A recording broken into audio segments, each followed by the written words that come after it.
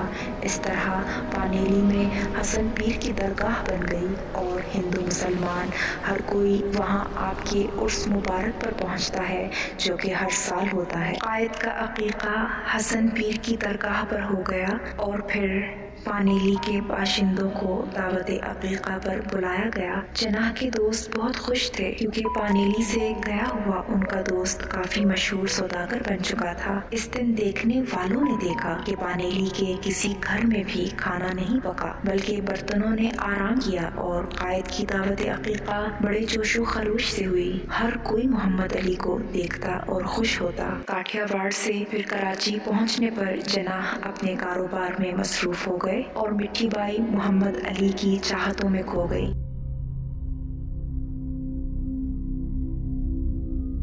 اس میں کوئی شک نہیں جناح کا کاروبار بہت عروج پر تھا اور کسی چیز کی کمی نہ تھی، لیکن وہ بچت کے اصولوں پر کاربند تھے۔ گھر میں رہنے سہنے کا طریقہ بالکل سادہ تھا اور سلیقہ شار عورت نے اپنے شوہر نامدار کی کمائی ہوئی دولت کو بے جا خرچ نہ کیا۔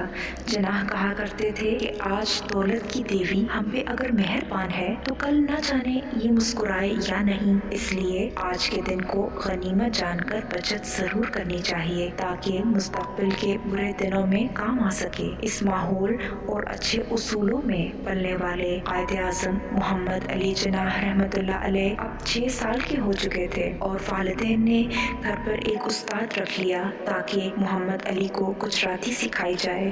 والدین سمجھتے تھے کہ ابھی محمد علی اسکول نہیں جا سکے گا جو کہ گھر سے کافی فاصلے پر تھا اور پیدل 6 سالہ بچہ ابھی اس راستے کو اپنا نہیں سکے گا۔ محمد علی اپنے استاد محترم کے ساتھ جلدی گھل مل گئے اور جو ہی وہ محلے کے بچوں کے ساتھ کھیلتے تو وہ اپنے آپ کو لیڈر سمجھتے ہوئے قیادت کرتے۔ سو بچپن سے ہی قیادت کا تصور ان کے ذہن میں تھا۔ ہونہار بروا کے چکنے چکنے پاؤں۔ بہرحال جب محمد علی کی عمر 9 سال کے قریب پہنچی تو انہیں پرائمری اسکول میں داخل کروا دیا گیا۔ ہر سال محمد علی خود اپنا محاسبہ کرتے رہے کیونکہ دوسرے بچے امتحانوں میں قائد سے زیادہ نمبر لے جاتے تھے، جبکہ شروع دن سے محمد علی نے اپنے آپ کو لیڈر سمجھا اور آج بڑی حد تک کی بات تھی کہ پڑھائی میں کوئی دوسرا لیڈر بن جائے۔ اسی شش و پنج میں ایک دن جناح نے پوچھ لیا، کیا بات ہے محمد علی، تم پڑھائی میں دل کیوں نہیں لگاتے؟ تو جھٹ ماں نے جواب دیا کہ میرا محمد علی بہت بڑا آدمی بننے والا ہے، بے شک دیکھ لینا۔ باپ نے مسکراتے ہوئے کہا کہ میٹرک کے بعد اسے میں اپنے دفتر لے جاؤں گا۔ ماں نے بڑی جانفشانی سے بچے کی تربیت کی اور اسے ہمیشہ کہا کہ پڑھائی میں اپنا مقام پیدا کرو تاکہ تم ایک بڑے آدمی بن سکو۔ باپ نے بھی کافی نرمی دکھائی اور بڑے پیارے انداز میں پوچھا کہ محمد علی کیا بات ہے،